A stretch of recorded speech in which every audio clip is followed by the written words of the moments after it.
Hey everybody, welcome back to the vlog. Thank you so much for joining me once again for tea time. Today we have some Fireside. Has that smokiness to it. Fireside, some really good tea. Normally I have it in the afternoon, but it's morning. But it's still so good. Anyways, guys, if you want to grab Fireside or Misty Morning or any of the other teas that I've produced for you, go check them out over at darkmoonteas.com, or you can find them over my website, JCristina.com, and subscribe to the channel and get 20% off anything that's in your shopping cart. Any of my products I've invented over the years, use YT20 at checkout. Anyways, guys, today is going to be a Panasonic day. We've been talking about Sony, we've been talking about Nikon and Canon as of late, and one of my last videos I was telling you about how we see this movement to value. Low cost, full frame, mirrorless is the key here, and we see all of the major manufacturers doing it. We start out with Canon with their RP sub $1,000. We know that people are looking for it, and we had this discussion that, well, now that we see mirrorless full frame under that $1,000 watermark, are we going to start seeing APS-C pricing start coming down? Maybe micro four thirds going the way of the dodo bird? What is going to happen now that the prices are falling? And we're looking at the different manufacturers, and some of them are able to get that price point of $1,000 or less, and others just simply can't do it. And why that is, I really don't know. Maybe they just don't want to do it, or maybe they don't feel that they need to do it, whatever the case might be. But I think it's going to affect some of them. Now, today we're going to be talking about this S5 that will be coming out or announced. I believe it's September 2nd on Wednesday. I think it was like 1400 UTC. But anyways, we will be covering it once that announcement does happen at the beginning of September. But we do have all of the leak specs now. So we know exactly what's going to be coming. We know the price. We know everything. And I want to talk to you guys about it and give you my thoughts about what I think about this camera as it's going to be released. And I want to hear your thoughts. Now, let's start out with some specs. I know I'm not a fan of having to do these specs and lists, but a lot of you don't know what the specs are, so we have to put it out there. If you do know, please bear with me for the next 2 minutes as we go through it, maybe 5. Anyways, this is the Panasonic S5. It will be full frame mirrorless, and it's going to have 24.2 megapixels. Now the ISO is going to be from 50 all the way up to 102,400, and you can extend it up to 204,800. The images will look like complete crap. You wouldn't want to do it, but they just tell you that, yes, this is the sensitivity of this full frame sensor. Now, it will have 5-axis in-body image stabilization. A lot of you just love IBIS. I'm not a fan, as I always tell you, but it is in there. In-body image stabilization of 5 stops, but with their dual IS, you'll be able to get up to 6.5 stops of image stabilization. Now, how does it look? I don't know. Is 5 stops enough? Is 6.5 too much? Are you going to start getting this jello stuff that I absolutely hate, that warping? I don't really know. But as far as video goes, you'll be able to record in a .mov file or a compressed .mp4 file. Now, they're saying that it will do 4K 60p, and that's 10-bit at 420. Yuck.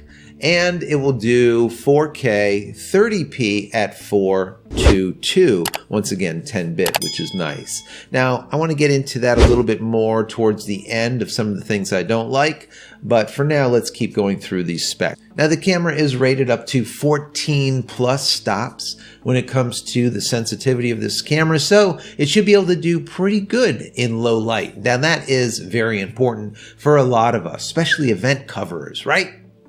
We're usually in horrible light. Now, the EVF is not bad. It's not great either at 2.3 million dots, but it will capture at 120 frames per second, which is great, but then it drops down to 60 frames per second depending on what you're doing. Now, I think at 60 frames per second, you will not like it as much, let's just say. Some of the really high-end EVFs now are going up to like 240 frames per second. So what happens is your eye will not detect any flickering, and it will just look absolutely flawless. So this is an okay EVF, let's just call it that.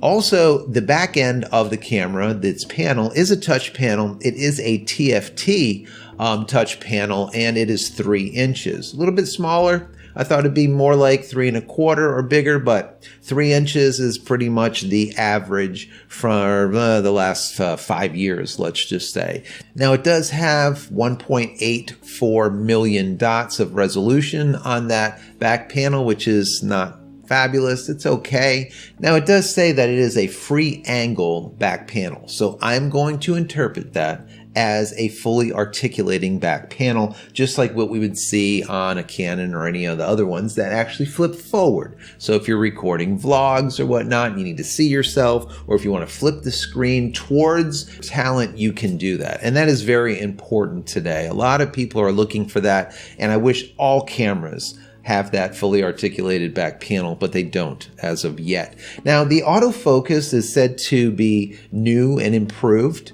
God knows it needs to be. It is going to be able to detect face. It's going to be able to detect eyes. It's going to be able to detect bodies as well as animals. Everyone has to do animals today, right? So this supposedly will be doing animals also, and it'll be capturing 225 autofocus points. All right, so that's not bad. That's a lot of autofocus points. Let's just hope that Panasonic just gets the autofocus right, because we know in the past that Panasonic has not been absolutely fabulous when it comes to autofocus. So hopefully they get it, and they get it right this time. Now, the weight of this camera, if you put everything into it, that's the SD card, the battery, and everything, it is 714 grams, whereas if you just take the body itself, it's 630 grams. So it's pretty lightweight. I mean, it's, let's say, middle ground. Not bad at all. I wouldn't say it was heavy. It's right where it needs to be, in my personal opinion. Now, a couple of things that I don't like that I was reading is, number one, if you're shooting electronic shutter, you're going to get 7 frames per second. If you're shooting mechanical, you get 5. And if you're shooting their live view mode, you're going to get 2 frames per second. So I really do think that today, 2020, you need to get closer to the 10 frames per second for these things, but it kind of is what it is. 7 at electronic is really quite slow considering most other cameras. So we'll see how folks like that. Definitely not a sports shooter in my personal opinion. Now, another thing that I don't really like is the 4K. Now, they were talking about 4K and how this is really great for vloggers and all this stuff. But what I found is if you record 4K, you're going to get 24 or 30 frames per second, and that's using the full frame. To get to 60 frames per second, you have to crop in at an APS-C amount of crop. That's just to get 60p. Most of the other cameras out there in this price range is going to be 60p at 4K. I don't understand why Panasonic has done this, honestly, because this is supposed to be a lower end version of their S1 that's good for capturing video. We know the GH5, GH5S, it's just, this is meat and potatoes. This is a staple for Panasonic video, right?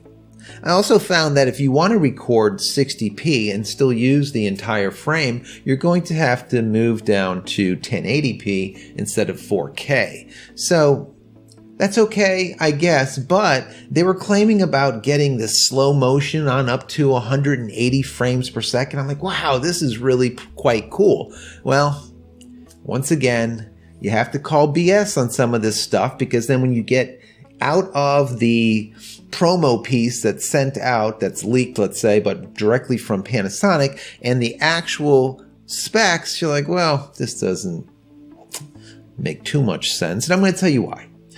They say that it's great for slow-mo all the way up to 180 frames per second. But the caveat here is that If you record 150 frames per second or 180 frames per second, like they're talking about this ultra slow-mo, well, what happens is you all of a sudden crop in to even, I think, closer than APS-C, but then you also lose autofocus.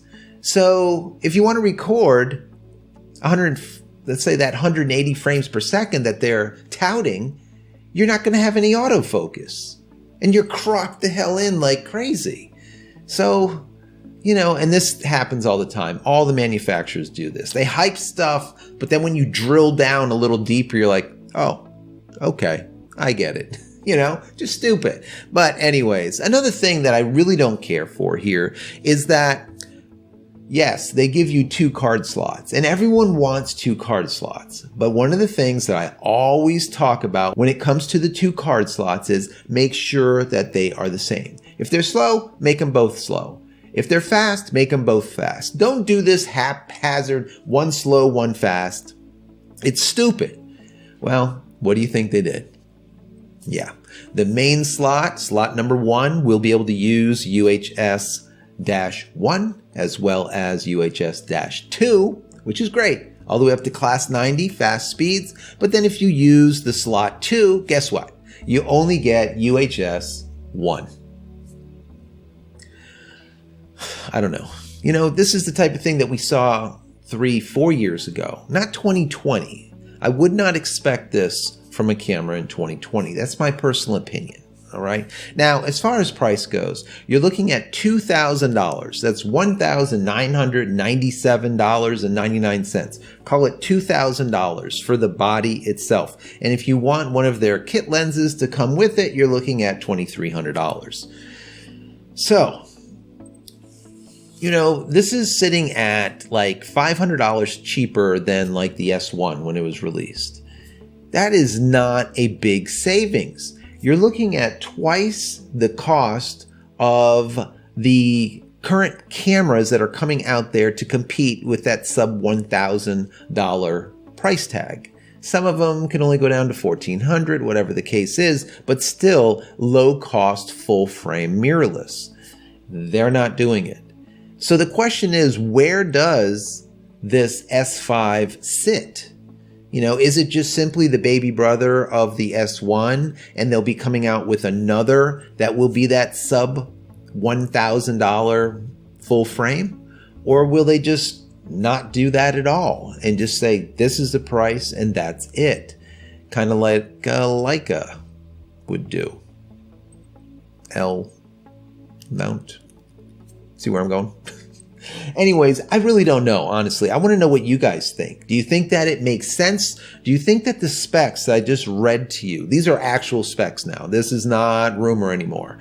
Do you think that these specs equal $2,000? Do they? I want to know from you. If you are a Panasonic guy, and you absolutely love Panasonic and you've been waiting for this camera, are you enthused to go and buy this now?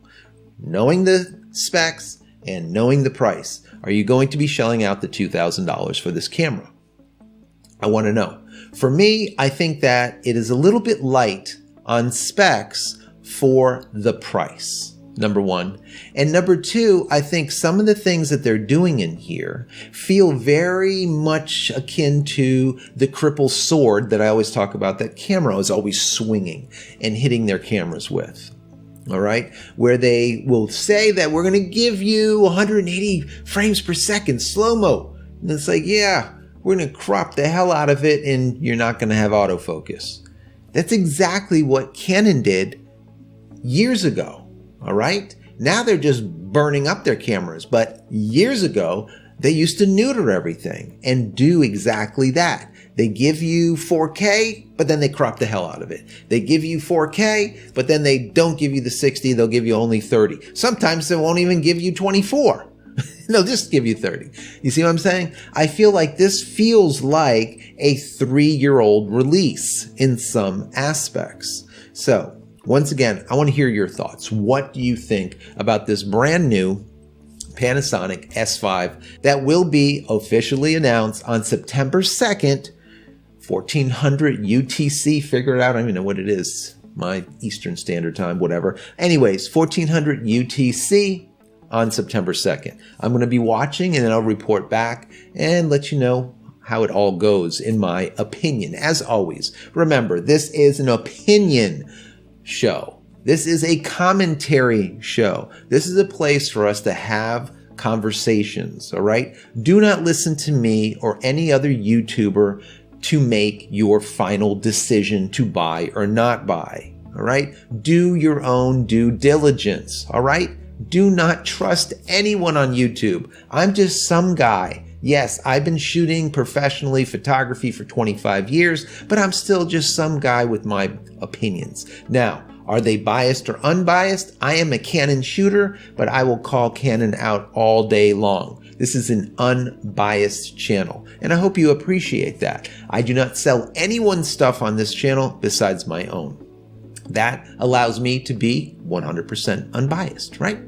So anyways, guys, I hope you enjoy this. Don't forget to download my ebook over at JCristina.com/ebook. It's free. All right, 10 tips at making tack-sharp images. There's something there for amateurs as well as professionals.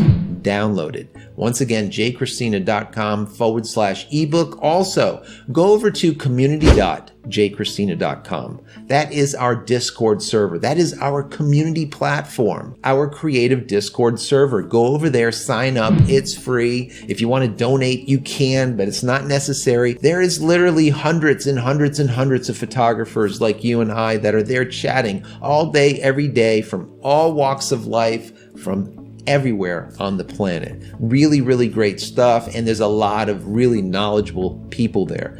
More knowledgeable than me. But anyways, if you want to see me or talk to me, you can find me over there also. And that's it, guys. I hope you enjoyed this. Please don't forget to subscribe, share, like, throw that big, massive thumbs up. That helps with the YouTube gods. And finally, don't forget to head over to my website, JCristina.com, where you can find all the photography tools that I've invented for you and me over the years, and hopefully there's something there that you might like. And if there is, please pick it up and support me and my family. I would really appreciate it. Many blessings to you and your family. Stay safe and stay healthy.